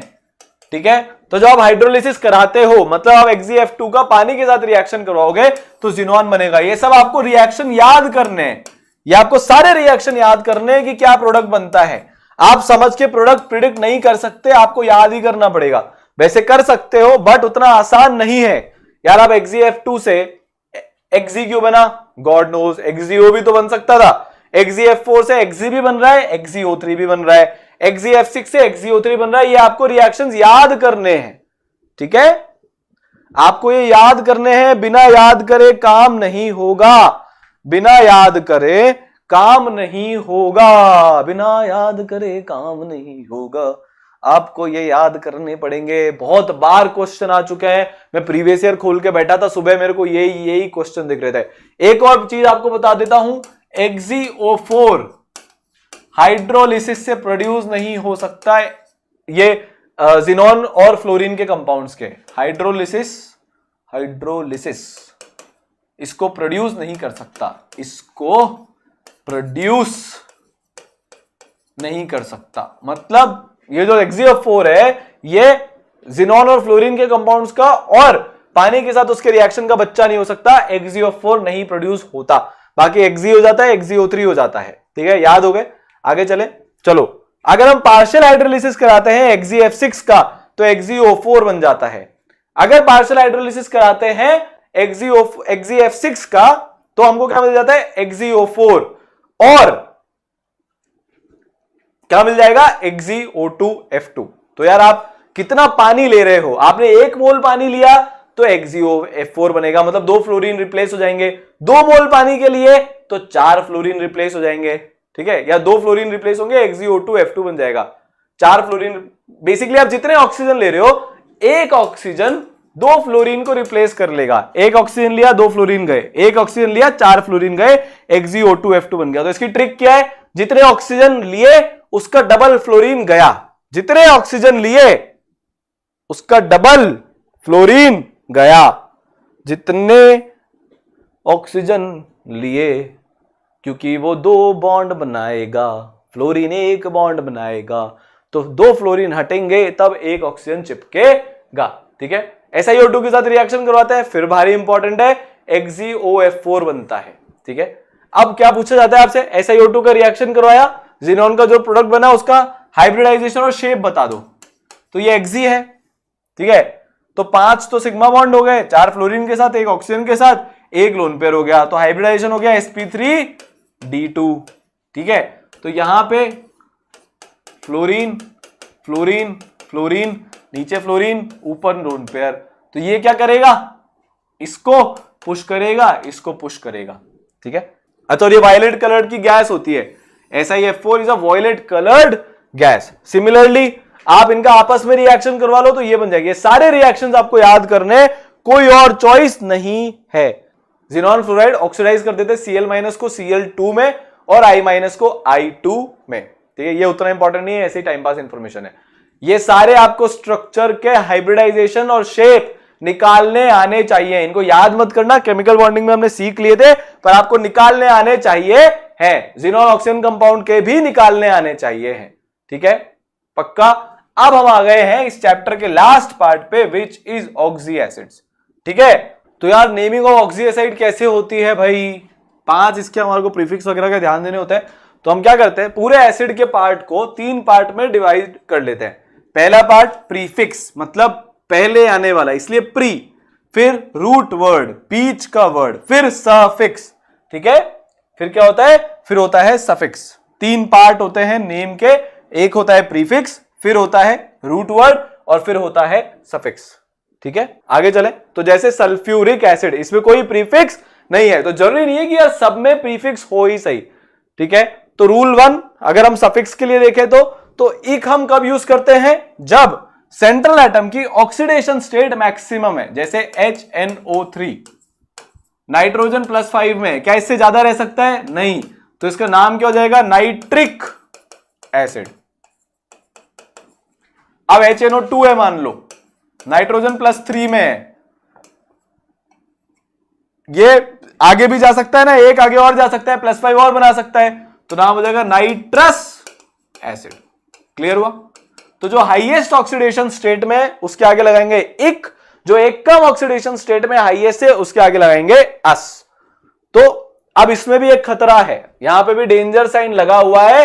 जो अपने हेलोजन के एसिड्स होते हैं, हेलोजन फैमिली के जो एसिड होते हैं, वो इस रूल को नहीं मानते। वो अपना एक रूल बना के आते हैं कि भाई साहब हम तो रूल को नहीं मानते, हम तो कुछ और ही करेंगे, ठीक है। हम तो रूल को नहीं मानते, हम तो अपना एक रूल बनाएंगे, ठीक है। तो इसमें जो हाईएस्ट ऑक्सीडेशन स्टेट वाला होता है +7 वाला, उसका नाम हो जाता है पर क्लोरिक एसिड। उसका नाम क्लोरिक एसिड होने की बजाय पर क्लोरिक एसिड आ जाता है। क्या बोलो मैं, क्लोरिक एसिड होने की बजाय नाम हो जाता है पर क्लोरिक एसिड, ठीक है। तो HClO3 इसमें होता है क्लोरिक एसिड। तो जो +5 वाला होता है इसमें इक उसमें यूज होता है, तो ये इसमें इक तो है पर ये प्रीफिक्स भी एक जुड़ गया है। तो अगर आप क्लोरिक एसिड लिख दोगे तो वो होगा HClO3 ना कि HClO4, तो इसका ध्यान रखना है। दूसरा रूल, मेटा वाला प्रीफिक्स। मेटा किसमें लगाते हैं, वो ऑक्सी एसिड जिसमें से हम एक वाटर मॉलिक्यूल निकाल रहे हैं एक पेरेंट एसिड के मॉलिक्यूल में से, एक एसिड में से एक वाटर मॉलिक्यूल, तो क्या हो जाएगा, मेरी ब्रांच का नाम हो जाएगा मेटा, ठीक है। क्या बोल रहा हूं मैं, एक एसिड में से एक पानी, तो क्या हो जाएगा, मेटा हो जाएगा। तो पेरेंट एसिड में से एक पानी, तो Meta parent acid. For example मैं अगर फॉस्फोरिक एसिड में से, क्या बोल रहा हूं मैं अगर फॉस्फोरिक एसिड में से एक पानी निकाल लूंगा तो ये बन जाएगा HPO3। देखो एक पानी मतलब 2 हाइड्रोजन निकाले तो एक हाइड्रोजन रह गया, एक ऑक्सीजन निकाला तो 3 ऑक्सीजन रह गया, तो HPO3 मेटा फॉस्फोरिक एसिड इसका नाम हो जाएगा। अब हमको जो खास ध्यान देने वाली चीजें हैं, HPO3 और HPO2 एग्जिस्ट नहीं करते मेटामेरिक में, मतलब एक सिंगल यूनिट में ये 3 एंड अबव रहते हैं। मतलब आपको 3 H3PO4 में से 3 पानी निकालने पड़ेंगे, 3 H3PO4 में से 3 पानी आप निकालो तब जाके ये एक स्टेबल फॉर्म में बनेगा। मतलब आपको जो इसका मिनिमम एसिड जो मिलने वाला है मेटा फॉर्म में, फॉस्फोरिक एसिड का जो मिनिमम एसिड मिलने वाला है वो मिलने वाला है HPO3 होल थ्राइस, ठीक है। क्या मिलने वाला है, HPO3 होल थ्राइस। तो अगर हम मान लो सिर्फ N को 1 लेते हैं, अगर हम N को 1 लेते हैं H3PO4 के केस में तो स्ट्रक्चर नॉट नोन है, N को 2 लेते हैं तो भी स्ट्रक्चर उतना बढ़िया नहीं बनता है, N को 3 लेते हैं तब आपको ये वाला स्ट्रक्चर बनेगा। तो देखो ये मेरा एक H3PO4, ठीक है, ये मेरा दूसरा H3PO4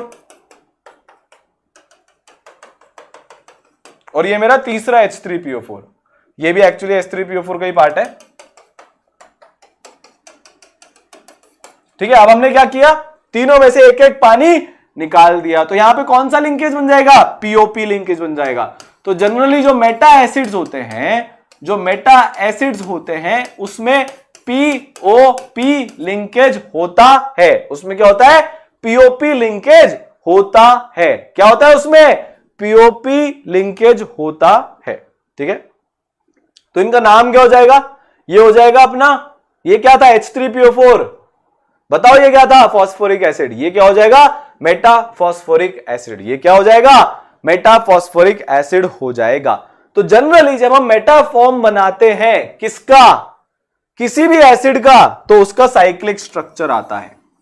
जनरली बोल रहा हूं, सारे केस में फॉलो नहीं होगा, जनरली जब भी हम एसिड्स का मेटा फॉर्म बनाते हैं तो साइक्लिक स्ट्रक्चर आता है। ये हमने H4P4O12, मतलब मैं H3PO4 को 4 से मल्टीप्लाई करूंगा तो H12PO16 बनेगा। ठीक है, इसमें से हमने 4 पानी के मॉलिक्यूल निकाल दिए, तो मतलब 8 हाइड्रोजन निकाल दिए, बचे कितने, 4। फॉस्फोरस तो निकाला नहीं, वो तो एक ही था, मतलब वो 4 थे, सॉरी 4, H3PO4 को मैं 4 से मल्टीप्लाई करूंगा, 4 ही फॉस्फोरस है। पानी कितने थे, 16, आपने कितने निकाल लिए, 4 पानी निकाल लिया, तो क्या बना, H4P4O12। उसका स्ट्रक्चर क्या होता है, ये होता है, एक 8 मेंबर्ड रिंग बनती है। पीओपी लिंकेज काउंट करके होता ना, 1 2 3 4। तो आपसे क्वेश्चन क्या पूछा जाएगा कि भैया H4P4O12 के स्ट्रक्चर में कितने पीओपी लिंकेज होते हैं, तो आपको ये पता होना चाहिए कि ये मेटा फॉर्म है फॉस्फोरिक एसिड का, जिसमें नंबर ऑफ फॉस्फोरस 4 है। ऐसे 5 मेंबर रिंग बन जाएगी, मतलब 5 फॉस्फोरस वाला बन जाएगा, 6 फॉस्फोरस वाला बन जाएगा। ये क्या है, ये मेटाबोरिक एसिड है, मेटाबोरिक एसिड। ठीक है, ये क्या है, मेटाबोरिक एसिड है, H3B3O6। इसमें 1 2 3 4 5 6, ठीक है, और बीओबी लिंकेज कितने, 3, 1 2 और 3। ठीक है, अब ऑर्थो प्रीफिक्स, ये उस एक फॉर्म को दिया जाता है जिसका मेटा डेरिवेटिव पॉसिबल है। किसको दिया जाता है, जिसका मेटा डेरिवेटिव पॉसिबल है। तो जैसे H3PO4, ये बकवास है प्रीफिक्स, ये कहीं पे यूज आता ही नहीं है, बच्चे बोलेंगे कि मैंने नहीं बताया इसलिए बता रहा हूं। H3PO4 ऑर्थोफॉस्फोरिक एसिड भी कहलाता है, H3PO3 ऑर्थोबोरिक एसिड भी कहलाता है, पर H3PO3 को भी ऑर्थोफॉस्फोरस एसिड बोलते हैं।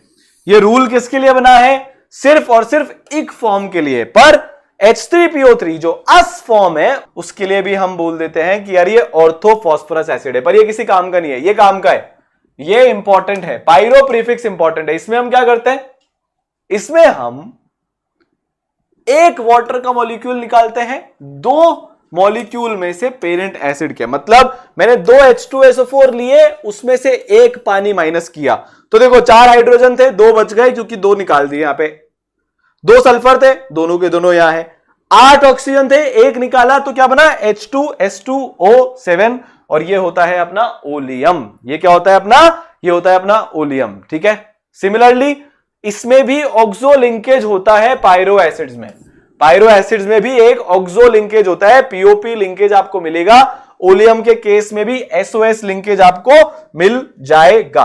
ठीक है, क्लियर।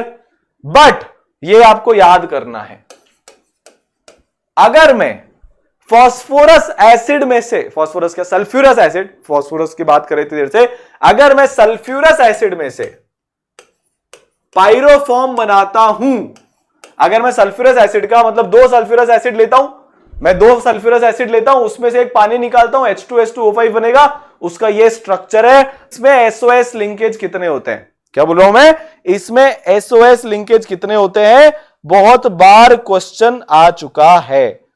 पॉलीफॉस्फोरस एसिड की पूरी एक सीरीज होती है, H3PO4 में से 2 पानी निकाला, H4P2O7 बन गया, इसमें एक H3PO4 ऐड कर दिया और एक पानी निकाल लिया, तो इफेक्टिवली क्या ऐड कर रहे हो आप, एक H3PO4 आपने ऐड किया, प्लस किया, उसमें से एक माइनस पानी निकाल लिया, तो क्या ऐड किया, HPO3 ऐड किया। तो आप सीरीज कैसे बनाओगे, इसमें प्लस HPO3 कर दो।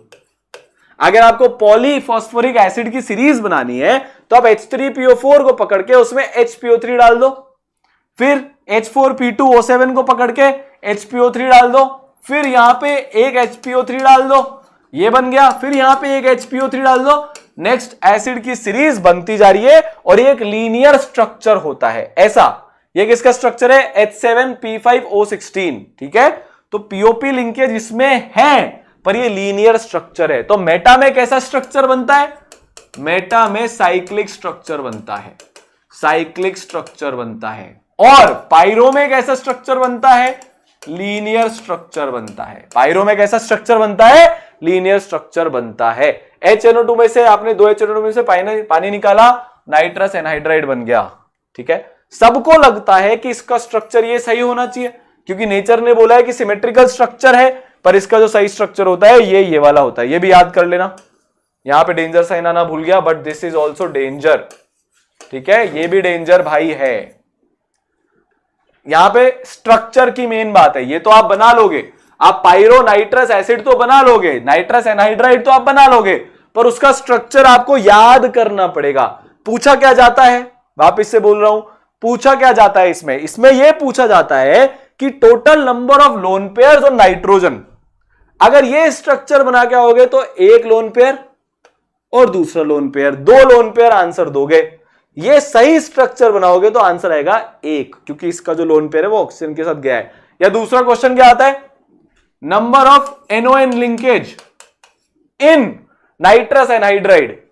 ये स्ट्रक्चर बनाओगे आंसर 1 आएगा, गलत हो जाएगा। ये स्ट्रक्चर बनाओगे आंसर आएगा 0।